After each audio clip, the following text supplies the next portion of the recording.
6000 ആളുകൾ പങ്കെടുത്ത വലിയൊരു വിരുന്നാണ്. കുറെ ബിരിയാണി ബാക്കി വന്ന്.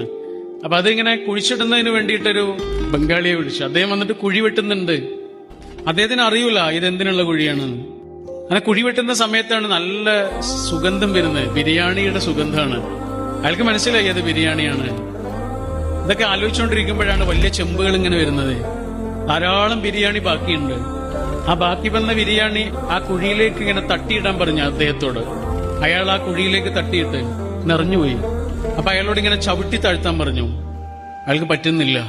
അയാളിങ്ങനെ വിങ്ങി പൊട്ടിയിട്ട് ഇങ്ങനെ നിൽക്കുകയാണ്. അപ്പൊ അടുത്ത് നിൽക്കുന്ന ആരോ ചോദിച്ചു, നിങ്ങളുടെ പേരെന്താ? ഗോപാൽ യാദവ്. നിങ്ങളുടെ വീട് എവിടെ? ബീഹാറിലാണ്. വീട്ടിൽ ആരൊക്കെയാ ഉള്ളത്? ഭാര്യയും മോളും. മോളെന്താ പഠിക്കുകയാണോ? അല്ല, അവള് മരിച്ചുപോയി. എങ്ങനെ?